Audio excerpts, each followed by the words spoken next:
Magandang araw po sa inyo lahat. Ito po si Ram Javere Jr. Pag-usapan po natin bakit ang mga snatcher ay laging nakakalaya. Yan.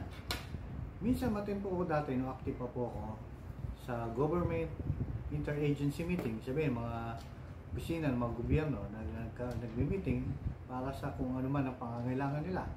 So, yung time na yun, meron po silang mga delegado na bibisita sa bansa natin. So, ang concern po ng PNP is security. Nabanggit ng chairman, o pag yung delegado ninyo ay nais-snatch yan, sabihin nyo sa PNP, kilala nila yung mga yan. Medyo may pagkukutya. Pero pinaliwanag ko sa kanya. Sabi ko nga, hanggang ngayon pa ba, meron pa bang ganyan? Hindi pa naiintindihan. Yan po ang nasabihin ko sa inyo.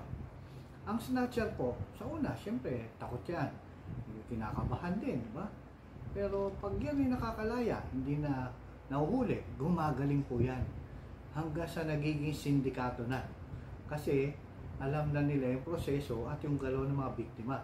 Pag sinabi sindikato, isabihin isang organisasyon para sa kung ano man ang gusto nila. Para po dyan, snatching po. At ang leader po niyan, minsan yung asawa o kaya yung kanilang nanay o magulang. Ganun po ginagawa. Kasi po ganito po nangyari. Ito pong biktima, nasnatch yan. Diba? Kung sakali nahuli yung suspect, nakuha yung kanyang cellphone, iiyak-iyak yan na kung napapanood ninyo yung Batang Quiapo, may ganyan, o yung sa balita, kasi po may sakit po yung anak ko, iiyak-iyak, yung bangis nun magiging nakakaawa.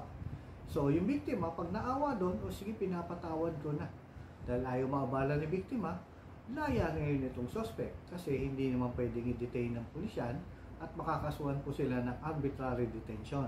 Kasi po, ang complainant po is yung biktima. Hindi po pwedeng mag-actong biktima yung pulis. Pwede lang po siya arresting at yung magsampa ng kaso. Okay, sumunod na senaryo. Yung biktima na snatch. Ayan, yung sinasabi ko sa Batang Quiapo na napapass break po nila yan eh. Yung mga cellphone, kaya hindi nyo halos din nyo makita yan.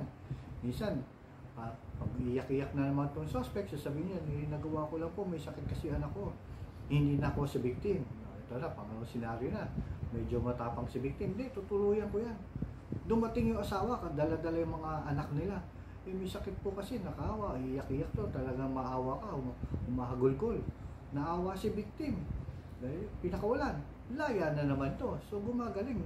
Nagkakaroon na step by step na itong mga suspect na to. Mga snatcher. So, pangatlo naman. So, nahuli ulit si victim. Tapos, si suspect. Sasabihin niyo ulit, hindi niya makuha ngayon. Pati yung kanyang asawa, umiyak-iyak, hindi makuha. Third step, papalitan na lang po namin yung cellphone na nawala. Papangutang na lang po namin.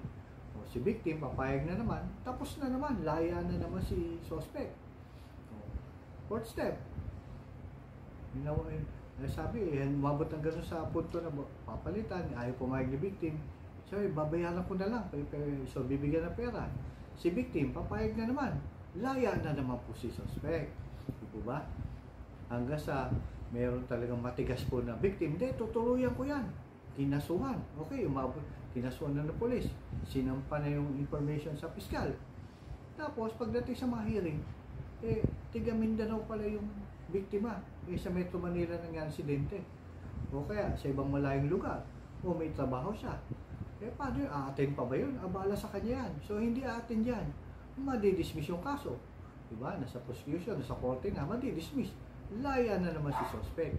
Lahat po yan, may gallery na po yan sa pulis. Kasi syempre, na-record na po yan eh. Kaya pag may nabiktima na naman, at sinabi, sir, na-snatchan po ako, saan lugar po? Ano itsura po ng tao? Tapos pinakita ng pulis yung picture dahil base na rin sa informasyon binigay ng biktima. Ayan po yan, yan po. Tapos diisipin ng biktima, ay, bata ng pulis alam niya kung sino eh. Diba? Kaya alam na, dahil pabalik-balik na po sa loob. Hindi naman po natin masisi yung mga biktima kasi nga, yun nga po senaryo, malayong bahay, may trabaho. Yan po ay kinakailangan ng isang batas siguro ng ating senador o congressman. Gumawa sila ng batas na aayon sa bounds ng law, yung legal, na mapapadali naman yung para sa biktima, para itong mga to ay mawala sa lansangan. Yan po ang ating tutuunan ng pansin